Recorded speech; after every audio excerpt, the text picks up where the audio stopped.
What's up, everyone? Welcome to the TheEZConvo. I'm Zaid, and I'm here with my co-host Emmanuel Bird, and this is our first episode. Today, we're sitting down with one of our former teammates we went through college basketball with, and now who's playing overseas. We're going to talk hoops, life overseas, and kind of what his journey has looked like. Hey, yo, I got a resume here for you, like we mentioned earlier. I was never the best during the popcorn read, bro. So I'm gonna try to run through this and be efficient with it. But like Zay said, we're sitting down with Andrew Orr today, currently playing in Danish Denmark, averaging 19 points, around 8 rebounds, and 4 assists, shooting a very efficient 50% from the field, 52% from the 3-point line, and 77% from the stripe. Andrew Orr is a Washburn graduate. During his time as a Washburn Ichabod, Andrew played in over 115 games with 99 starts, averaging 11.8 points a game and 5 rebounds. Andrew ranks 7th in career field goal percentage chart for the Washburn Ichabod, shooting 556 for 949. Dude, pass the ball. I'm getting them up. I'm That's getting them up. impressive. That's impressive.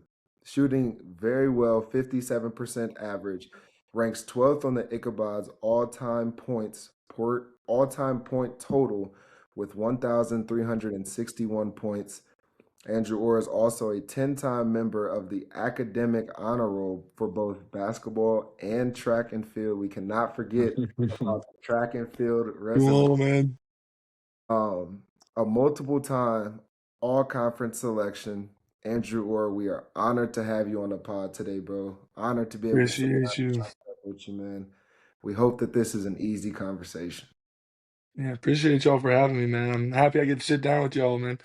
We have a lot of good and a lot of bad memories together, so it's Boy, I enjoy talking to y'all because we can really chop it up about just about anything. Sure. Well, before we kind of get into everything, I guess we can start off. You just kind of tell the audience a little bit about yourself, where you're from, and kind of what you're about. For sure. So I grew up I tell people South Kansas City. I grew up in Overland Park, Kansas, is really where I'm from. I went to the same elementary, middle, and high school growing up, so like I always had the same friends. And to be honest, I wasn't really dumb athletic as a kid. I was a late bloomer. I didn't really start getting good at sports until my junior, senior year. And so I kind of growing up, I just was a not I like athletics wasn't like my identity, you know what I'm saying? So I had two brothers that I was always around. I got a younger sister.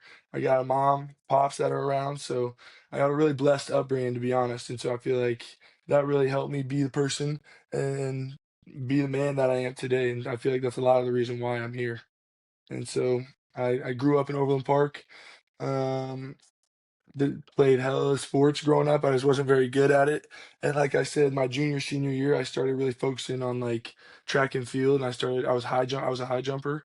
And so at first I thought I wanted to go do high jump in college because I was like, that would be light. You just go get to jump in college, that would be smooth. Get to hang out with the track team. There's a bunch of bodies. You're just getting to hang out, you know what I'm saying?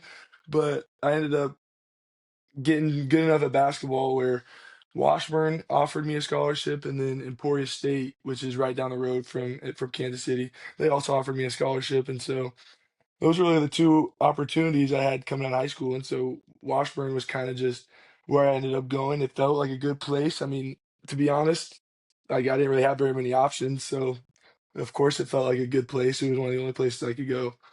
But I'm so lucky that I ended up going there just because the relationships that I developed there, the people that I ended up meeting, it was just I would go back to Washburn 100 times over because of all the people and all the things that happened. And so that's kind of me growing up now.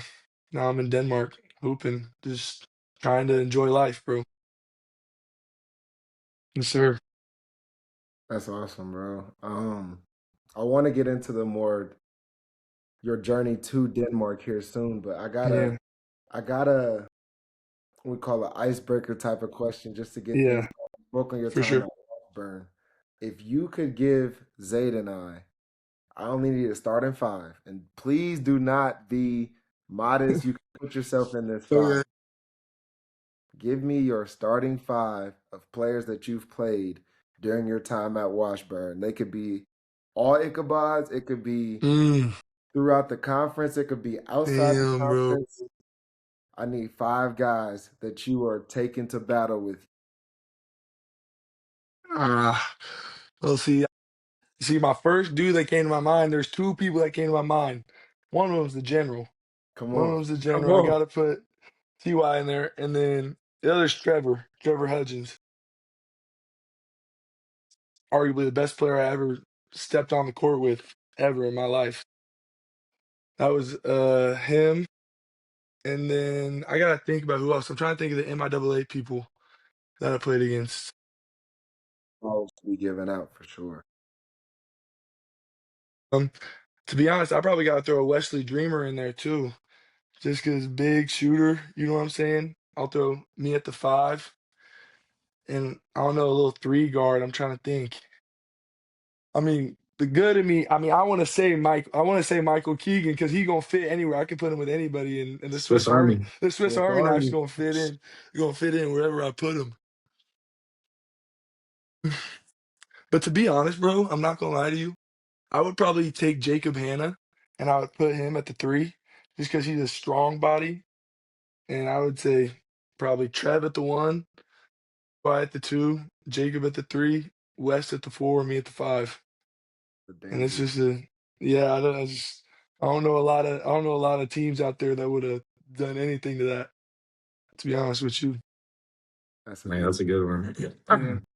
I have a quick question for you. If you could just kind of walk us through kind of your journey at Washburn. I know you played some as a freshman, and Yeah. then kind of seemed like you progressed throughout the years. And then kind of when was that moment that you're like, okay, I might be able to play this a little bit at the next level too? Yeah. I would say so freshman year I came in like that summer, I was just like wide-eyed. I was just ready to be there, you know what I'm saying? It was your freshman, I was with, like I said, TY was there, Jalen Lewis, if you know who that is, like Johnny Clausen, like these dudes that had been at Washburn for a minute. And so I'm coming in as a freshman, and these are 21, 22, 23-year-old grown ass men. And so I was not expecting to play at all. I wasn't expecting to do nothing my freshman year. I was ready to just sit there and chill with my boy Jaden because we were the only two freshmen that came in. We were the only two freshmen that came in at that year. So Johnny, our starting big, he ended up getting foot surgery like late summertime.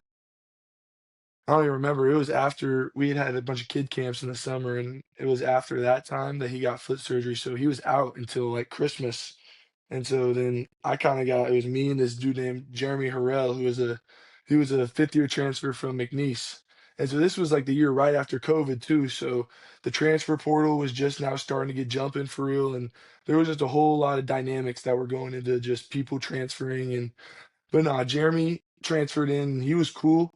He was a fifth year. Like that's big bro to this day. Like he's just I would I wouldn't fuck with him. That's my guy. But me and him, basically, while Johnny was out, me and him kind of split the time at that five spot. And I started probably 6 or 7 of the first 10 games. Sorry, of the first 10 games of the season. And to be honest, bro, we were not very good. Like we were like 3-6 or something. And then we were 4 and like 11 going, no, we were like 6-10 going to the break or something. Then after Christmas break, not only did Johnny come back, but the general came back too because he had rolled his ankle like first game of the season. And so then once both of them came back, that's when I started sitting on the bench and I was kicking it. I was cool there because I'd been stressing about games, bro, and it was nice to be. I mean, I was 18. It sounds old, but like that was the first time I'd experienced that level of game before, and so I was ready to just sit back and like observe and learn. And so after I'd gotten thrown in the fire a little bit, that was cool. And then we ended up going to the NCAA tournament that year, and we were the seventh seed, and we beat Minnesota State Moorhead at in Sioux Falls, South Dakota. And that was where I really, because I didn't play against Trev until then, because the first two times we played him was the second half of the season. And so then I got to play against Trevor again in that second round of the national tournament. And so that was cool to just experience that as a freshman, considering I hadn't played a lot, and he's just kind of got thrown in there. And I did what I needed. I did what I could. Just going in there and trying to help. But then sophomore year came around and we weren't very good that year. That was one of the worst years that I had experienced playing basketball on like a personal level. Like I had Mhm. played, to be honest, to answer your another question, I'll come back, but that was when I kind of realized that I could play at another level after college was my sophomore year, because I knew that my personally like it was hard to be there. Like I know y'all two were there. It's kind of hard to explain to everybody that is watching, but it was just I wasn't enjoying basketball at the time. I wasn't enjoying life outside of basketball. Wasn't great for me. I know everyone's different, but and then I was playing well, and that was the thing is even though we weren't playing well as a team, I individually was playing good, and so that's when I kind of started to realize that if I really wanted to go play pro and I wanted to play basketball for a living, then I could do that. And then junior year came around, introduced the Jack Batchelors, the Braden Shorters. You know what I'm saying? They kind of helped bring what we needed to be a really good team. And so we were 19 and 11 my junior year, and that was I had fun. That was we started having fun again playing basketball. It was just a good time. Like I genuinely remember the difference between my sophomore and my junior year, how much I enjoyed being there, like being with the team and the guys. It felt like a real team. And so then senior year, it was obviously I feel like a lot of people know about how we had a really good year with 30 and 4, lost in the final four, made it to the Elite Eight, and that was kind of just for me, it kind of felt like a bonus year because I knew at that point by the beginning of the season, I had talked to our head coach and I was like, yo, I'm gonna go play pro. Like this is what I want to do. Like I'm gonna graduate and then I'm gonna go play. And he was like, bet, like let's whatever we need to figure out for you to do that. Like he helped me get connected with some people and especially once the season got going, like he didn't really have to try very hard to like help connect me to people because we were so good that people were coming to watch. Just like people were coming to watch Jacob, people were coming to watch dudes like Braden Shorter. Just 'cause, and so I was just there, and I was still a good player on the team. Obviously, like I contributed, I did, I was part of that success. But I got to I got some exposure that I necessarily wouldn't have got if I was somewhere else. And so that really helped lead me into my journey being here in Denmark is because the people that I met that got me to Denmark, the agency that I'm with right now, I met them right after I got done playing at Washburn. And so that's really the Washburn journey as a whole. Yeah. Got to end it with a 30 and 4 season. Went to the Elite Eight. It's kind of as if you could end a season, it's kind of hard to win your last game. Only one team gets to win their last game of the season. And I feel like we got really damn close. You just gotta take it for what it is now. Yeah, man. I wanted to ask you, you spoke on your freshman year, coming in and kind of getting thrown into the fire almost, like saying starting 6 to 7 games and then taking that back seat almost to Johnny. Like, what what is the catalyst for that humility? I think anybody that knows you or will like speak on your character, like just the type of guy you are, the way you are with people. What's the catalyst for that humility to be like, man, I'm okay with taking a step back and learning Yeah, and being able to be, okay, let me understand what I'm doing here. for sure. I think kind of what I said in the very beginning, where I was like, I wasn't very good at sports growing up. Like I always did sports. Like my dad played college football. Like my older brother, he was always good at sports at a young age. And I really wasn't. And so I was never like the best player on my team. Even in high school, I was like one of the guys on the team that started. Like we won a state championship my senior year and we were really good, but I wouldn't say I was just the best player on my team. So I had never been the best. I've even now, like now is really the first time I can say where I'm confident, like I'm the best player on my team, and I don't have to sugarcoat it. You know what I'm saying?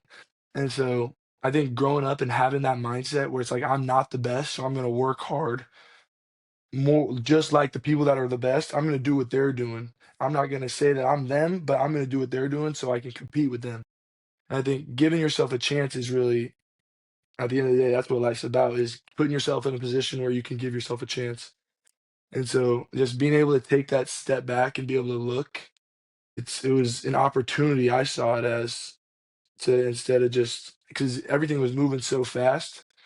It was like, this is what's best for me in this moment. And so I think that's where that kind of that was the catalyst, was just my upbringing and how I saw it all. Right on, big man. That was very cool. I think for me too, I mean, just being around you a couple years, like you obviously grew as a basketball player, but I also thought like you really took steps as a leader by the time you were a senior too. You know, Yeah. you're kind of the guy on the team. You're kind of our voice. You know, it was really cool to see that growth as a bystander or someone around. Yeah, for sure, and I appreciate that. It came with experience, and I was lucky to have someone like Mike right Mhm, beside me. Like, he had been doing it even longer than I had.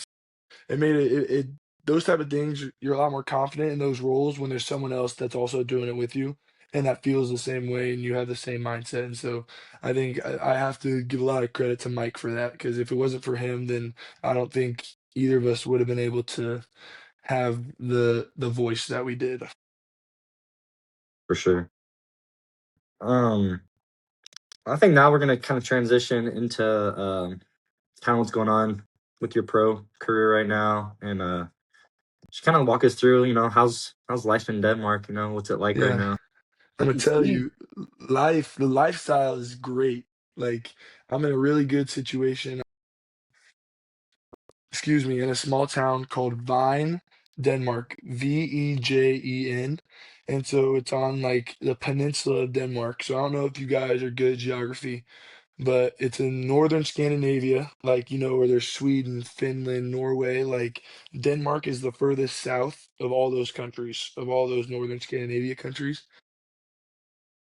I'm about 20 minutes from the German border, and so I can really go to Germany whenever I want. And it's just, traveling through Europe has been awesome. And I haven't been to a lot of places. I've been to Germany once. I've been to Copenhagen. I'm going to go to Sweden and Norway this in the spring and the winter. And so it's really been amazing, just the ability to go and experience all this. I never would have imagined, like, when I was a kid, being able to have this, even in like my freshman, sophomore year of college. Like, when I first decided that I wanted to go play, like, this is a way better situation than anything I could ask for. And the people are amazing here, and I'm enjoying it a lot. I really am. The basketball, my basketball team, we're really young, and so this is our first year in the top league.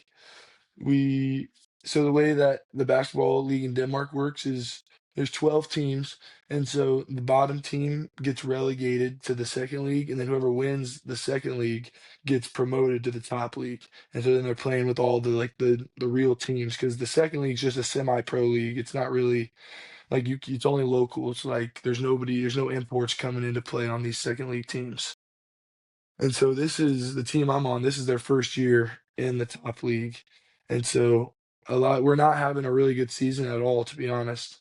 But I think a lot of that is to do with the fact that it's their first year in the league. And so everyone's still kind of trying to figure it out. And me included. Like, this is my first year as a pro. Like, I've never been away from home, been away from my family, and had to go and do basketball every single day. Like, to be honest, it sounds great, but when you get here and all you're doing is basketball, that's all you have, and you don't have your family, you don't have hella friends around you. You know what I'm saying? Like, it really puts into perspective how much you love the game and how much you love it.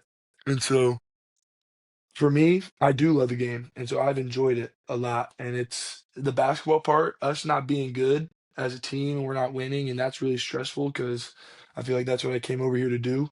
And so, n not doing that is kind of feels like you're failing in a way, but I can only control myself, you know what I'm saying? So I just gotta try and stay positive and keep doing what I'm doing, because if I stay on the same track I'm on right now and I keep playing this way, then I feel like I'll be able to have other opportunities in the future. And as much as I want to win and I want to bring this team up, and I'm going to do everything I can do to do that, I also have to look at it from a personal perspective and be like, I'm going to do what I can to help us, but also help myself, because it's a business. I got to look out for myself, and I didn't really do that at all in college, and so that's kind of what I've started to do while I've been here. Yeah, man, that's real. What Yeah, is sorry, the I kind of started going on a little bit. My fault. no, man? I mean, that's what we're we're opening this up for you to be able to do. What was that first week like there for you? Like um being in a new environment, being away from your family, what was the where were you at mentally to be able to get to where you are now? And Yeah. obviously, I was anxious for sure. Like going to the store, like I don't know, like everyone speaks Danish. I don't speak Danish, you know what I'm saying? Just that first week, just trying to figure out what I was comfortable with doing, not only myself, but what were other people comfortable like with my ways, just how I live my life. Like, are the people here that live here, are they going to be comfortable with the way I live my life? Does that make sense? And so, oh, 100%. and so there was definitely an adjustment. And then the time zone, it's a 7 hour time difference, y'all. I think y'all are 7 hours behind me, the central time zone. And so You're it's in the just trying same. to get used to that, trying to used to talking to people that are in that time zone, like trying to figure out if I wake up in the morning and I want to talk to somebody, it's 2 in the morning. They're not awake, you know what I'm saying? I can't talk to my mom, I can't talk to my pops. And so it was an adjustment, but I was able to come back home for Christmas. It's what, January 5th, I think today. I don't know if uh I was able to go back home for Christmas and see my family for about a week. And so that was really nice to go and just be able to recharge because I was here. I got here in August, like August 12th. And so that first week happened, and then it felt like everything else flew by, to be honest. Once you stop thinking about time, it seems to go really fast, like when you're not thinking about it. So I came home for Christmas, and then now coming back this second time, I have a lot more confidence just because I know the people, I know the system, I know what I need to do to be successful. And so it's made it a lot easier coming back this second time around than it was being here that first week, like you said. Sure. And kind of what's your living situation look like over there? Do you have a couple roommates, and you obviously don't probably have a car with you? So how do Yeah. you travel around good So old Denmark? yeah, so like I mean, some people have cars, like the older people, but the club that I'm playing with, they gave me and my roommates. I live with two other people. One of them's from Salt Lake City, and the other one's from Boise, Idaho. And we be hooping together, Isaiah and Nima. And so they're on the team. And the team gave us bikes. So basically, we're like a 10-minute bike ride from our gym. And so every day they be feeding us breakfast, lunch, and dinner Monday through Friday. So we got to basically bike up to the center, and basically for food, for practice, they got a pool in there, they got a sauna. And so, like I said, the situation is really good. And it's just biking isn't something that, especially as Americans, we're really used to. Like, you don't see a lot of people biking around just doing everyday things, but I mean, that's really the only way I can get around. And so that's just how it is, It keeps you in shape for sure, I bet. Oh yeah, I was bro. gonna And say. it's cool. Like, it humbles you too. Like, kind of what I was saying earlier. Like, it makes you really appreciate being in certain moments. Like, having a car is something I feel like a lot of people take for granted. Like, when it be getting down to 20 degrees and I gotta get on my bike and I gotta ride 10 minutes. I gotta ride 2 miles, you know what I'm saying? And 2 miles on a bike is nothing in the whole scheme of things, but I mean, just having to do that though is it makes you really, it puts in perspective what you really want and what you're really willing to do, and like how far you're willing to go to do what you want. Percent, man. You know? I'm a sponge for this type of stuff, man, because I mean I'm still currently playing and Zayd obviously, took a step away from the game, but like what is the preparation like in the preseason for the season you're in now? Like how do you guys prepare as a team to get ready for the year, you know? Hell yeah. I mean, I feel like basketball is kind of a universal game. You know what I'm saying? Like it's an international game, I guess is the way for me to say it. And so everyone, I mean, basketball is what it is. You got to run. Like 50% of basketball at least is running. You're sprinting and you're getting tired and you're having to play through being tired. And so, I mean, to get yourself ready, I'm not gonna lie, you just gotta put yourself in a position where you're pushing yourself. And it's hard being on a team. It's a lot easier to do that. And so when I got here, it was nice because I had the team to push me. for that first month, and then we kind of started getting into real basketball, and like it wasn't necessarily just always conditioning and stuff. But before I came, I really was I pushed myself a lot to be like, if I'm really gonna do this and I want to be the best at it, like I don't want to live with the regret of I didn't prepare myself well enough, so I didn't play as hard as I could. And so just finding that next gear, I guess you could say, because I think you guys would agree, college itself is to play college sports, you have to find another gear in your head. Like you got to find that next step where you want to do this, like you're willing to put in the effort to do this, or otherwise it's not worth it. You know what I'm saying? Like it's not worth it if you're not going to put in the effort, like it's not worth it.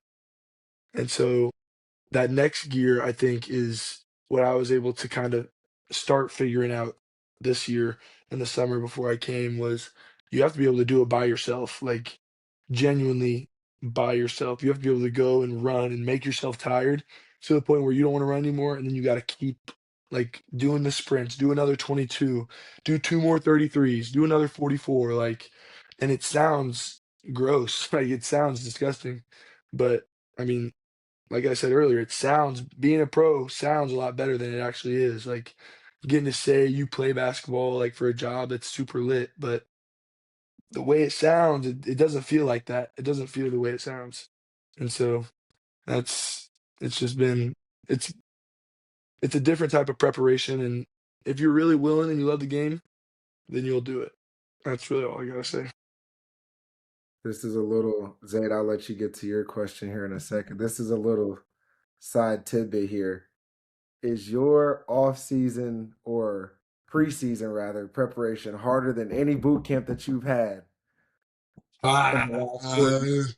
uh, I don't know. I would say no. The boot camp itself was harder than anything I've ever done. I've never done anything like that. I don't think I'll ever physically endure something like that, just because of the mental strain of having to all of it. I'm not going to explain it, but it's when you're on your own time, it's a lot more comforting. There's a lot less anxiousness rather than when you're in someone else's time.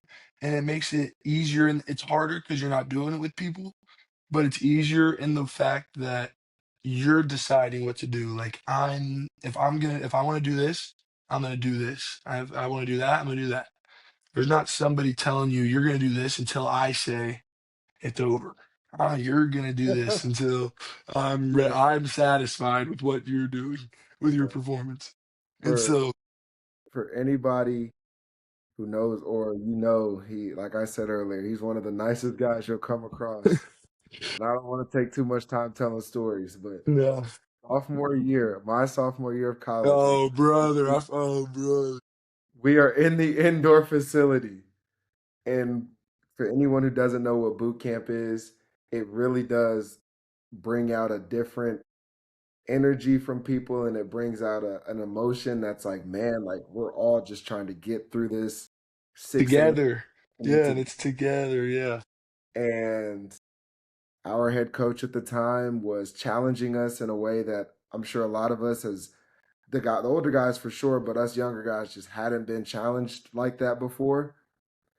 And Laura starts getting on me, and it was one of those days where it's like, "Come on, E! Like, what are we doing?" And he's It was- pushing me, and I'm like, I'm sweating, and it's 6 in the morning, and I'm trying to paint this boot camp picture as best as I can.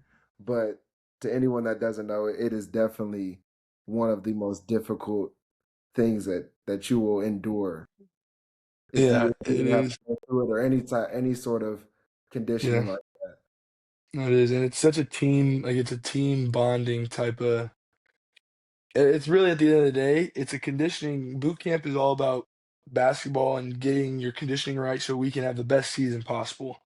But on the backside of it, it really you're getting pushed so hard that you have to be cool with you have to like your teammates. You know what I'm saying? Like you guys are going through some of the hardest things you've ever done in your life, and you have to be willing to bullshit with them, and you also have to be willing to hold them accountable. And I feel like I don't know I could do better at it at times. I don't know if that was I do remember that very vividly. I remember that very vividly. Yeah. But I don't know. I probably shouldn't have pushed you as many times. I probably pushed you an extra time or two because I was in the We, moment. we got the But result we needed, though. We yeah, got the we did. result we needed. We So ended that, up getting out of it. We got out the day. We finished boot camp, I think, the next day or two after that, and if we I got a remember pool right. day. Yeah, we did. We got a pool day But that year. yeah, it's Definitely. a college sports, like I said earlier, bro, college sports is a different animal than anything you can experience. So props to all the college athletes out there. I feel like, like moments like that kind of gives you some of your closest friends, For sure. some dudes you've been through Hell the yeah. trenches with, on a Yeah, daily, kind of sets you up with a lot of cool friendships that you see growing. for sure. You get to experience things that people that don't push themselves to that physically and mentally, they don't ever get to a point in their lives. I would say some people where they're ever to that point of pushing themselves mentally and physically. And so it really does. It creates friendships and bonds that we can't really sever unless, yeah, Definitely. Well, we got about 10 minutes left now. I have a couple more questions for you, and you can add in too. Kind of what's been college basketball is a lot different than pro, especially going overseas. I feel like any overseas players you see come from there to the NBA or wherever, they just kind of have a different game. So I guess kind of what's your biggest adjustment from college basketball that you've made to pro now, and kind of how have you changed your game? I'd say it's funny because at Washburn we played really fast. Like Coach Ballard, he wanted us to play really fast, get up and down, play loose. And here, I would say just generally, everyone plays faster. The style of basketball is just you're getting up and down so many times. It feels like there's so many possessions in every game. And in college, it feels like there's such an emphasis on discipline and just execution, which there's still execution and discipline at a high level here, but it's to a different extent. And so the games, that's my biggest adjustment has been learning when to play as hard as I possibly can. Because I don't know, anybody that's watched me play, that's part of why I feel like I'm a good basketball player is because I'm gonna play hard. You know what I'm saying? And that's why people don't like guard me. Like I know I felt bad for E a couple times in practice because like he would have to guard me, and I know he doesn't want to be there, and I know he doesn't want to be there. But I'm just playing, and I can't not play hard until you know what I'm saying? I know you know exactly what I'm talking about. And so Sweaty. it's just Lean on you. learning how to pace myself during the games and not just going balls to the wall every time I get in. Cause over here I'm playing 34, 35, 36 minutes a game. And so I can't play 110% that whole time. It's just unrealistic. And so figuring out the moments when to play hard and the moments when to be like, all right, I don't need to close out and slide super hard on this guy. Like just close out and let him just contain him, you know? So just things like that though. That's the biggest adjustment. Definitely. Yeah, I've been I didn't have that green light at Washburn, but the floodgates have been open now. Does that add any extra confidence to your game? Uh, just being able to have that I guess for basketball term longer leash to be able to do so. For sure. It gives me a much more sense of confidence as like a player. You know what I'm saying? Like I can talk about myself as a player with a lot more confidence now that I feel like I can shoot the ball and I can shoot it at a high clip. Because my game has always revolved around getting to the rim and being 3 to 5 feet from the rim. And I've been really good at that. I've been elite at that, I would say. But I mean, you're 5 feet from the rim. I would hope that you would finish it most of the time, you know what I'm saying? And so I've been hitting a lot of middies too, and I've been hitting a lot of middies and a lot of threes, and I just think it makes me feel like a more modern, like versatile basketball player. Like I'm not a center. I don't think in any world am I a center anymore. I'm a four. Like Like I could be a small ball four, you know what I'm saying? Like I'm starting to have that ability, and it's just understanding the places that if I can continue to work, and it's also opening the gate of just working harder, knowing that I can do this. Like I've shown that I can do this, so now I just have to be consistent with it and keep doing it. And so that's it. And you kind of, how exactly do like the practices and stuff look in season right now? Are you still going to the gym, getting shots up on your own on off days, and kind For of, I don't sure. know We how have that. practice. Obviously, it's probably a little different. Yeah, we have practice like Monday through Friday at least once a day, and then Monday, Wednesday we usually have a morning practice. We played yesterday and- on Sunday night, and so we didn't have morning practice this morning, but we have practice tonight, and then we'll actually have tomorrow off just because of the way our game schedule worked out, and then we play Friday, so it's kind of a quick turnaround. We'll have that off. We'll have Tuesday off, and then we'll Wednesday, Thursday, and then we'll play Friday. But then I think we play on Friday every day this week. And so generally we're really just probably gonna practice once a day, and then I'll go in the nighttime, and I'll go in myself with either Nima and Isaiah. We'll go get shots up on our own just because I mean we don't really have much else to do. We're here to play basketball. We might as well make the most of our day. So we'll go get breakfast, get some shots up in the morning, and then we'll come home, take it, kind of chill, do whatever we need to do, and then we go back and get a lift in, practice, and then come home. And to be honest, the hardest part is filling your day with stuff other than basketball, like figuring out what you're gonna go do, because it's really a mental game, a lot of it. And so, you know, What has been some of the more enjoyable day fillers for you here recently? Like, obviously you mentioned biking to a lot of mostly everywhere you're at. yeah, Um, what has been some of the more enjoyable things you've done this past almost year and a half that you've been in Denmark? yeah, I would say I the town I'm in, it's a small town, so there's not a whole lot to do locally, to be honest. But the public transportation just throughout Europe is amazing. Like when people say it's amazing, they're not kidding. Like I can literally take a train from here to a city close by called Kolding, and it's about a 15-minute train ride, and they got malls and shops, and they have all these things. So I go there a lot of the time. I mean, I know a lot of the people throughout the town now because I've been here, and so I sometimes I'll go and I'll go to the store and I'll go get some coffee or something. Just not necessarily, and to be honest, I don't even really like coffee that much, but it's really just about going out and getting out and doing something is the important part. You have a new favorite food that you've tried over there?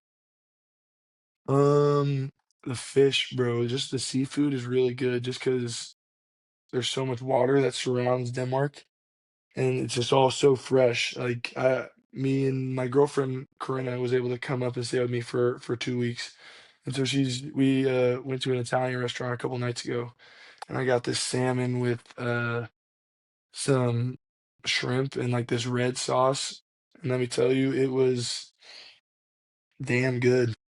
I would go back and get the same thing. Yeah, that's the one thing you But don't get in Kansas. yeah, You get decent seafood, but it's not the level it is for in places sure. that are No, close to yeah, the coast or oh my gosh, it's just so around fresh, the and water. but it's also just there's a lot less processed food too.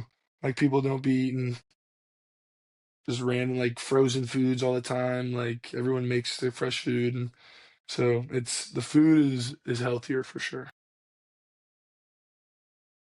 Cool. So Do you have do you have anything else? No, man, I was gonna let you hit the grand closer. Yeah. Um. Yeah, that's pretty much all. Sorry. Oh, sorry. That's pretty much all I have for you. Um. I guess kind of walk us through just real fast, kind of what's the rest of the season looking like, and then I just have one final question for you to yeah, talk about the I would episode. say we've played what 15 games now, and so we have about 10, I think, 11 more regular season games. And the postseason will start. And the way they do the postseason is there's 12 teams in the league, so the top six teams are going to play each other 2 times. So they'll all play 10 games, and the top 6 teams will play each other, and then the bottom 6 teams will all play each other. And then depending on how that goes, then there might be a playoffs. Depending if you don't make the playoffs in the bottom 6, then you're up for relegation, and so that's kind of not the spot we want to be in.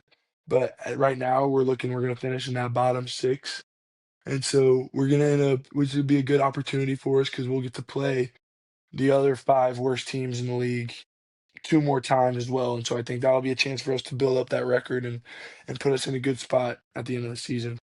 So kind of just at this point, Dejani just working out, staying consistent, and trying to perform the best we can in the games to give ourselves a chance. Yeah. And you know how postseason basketball goes. Like, anyone can win no matter where For you're sure. For sure. standing. For sure. But my final question for you is, kind of just give us your final message to the audience or to your younger self, or Yeah. just kind of some advice or anything you got. Yeah. I would say for me, like, regret is the last thing that I want to live with in my entire life. Like when I am on my deathbed and I'm looking back at my life and all the things that I've ever done, good, bad, ugly, regret is like thinking I should have done something when I didn't. And so my thing I want to say is just if you have an opportunity, like opportunity is an adventure. Like if you have an opportunity, it's probably going to be an adventure of some sort. Like you have to take it. If you don't, you can always think about, oh, what if I would have done this? Or "Yeah, it could have opened this door too." But if you take the opportunities you're given, you're going to be able to, if that's not for you, you can always go back. Like the road back is always there. And so just make sure you take advantage of your opportunities.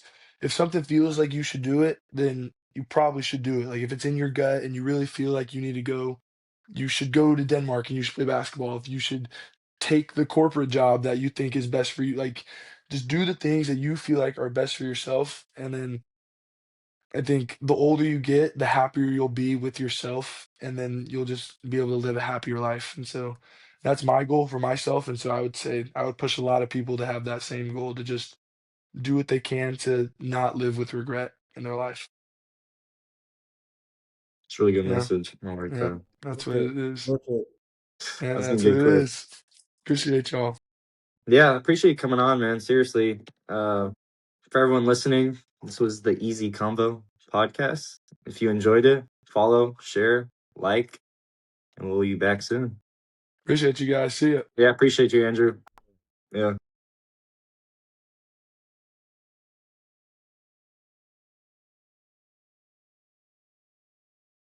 Do you just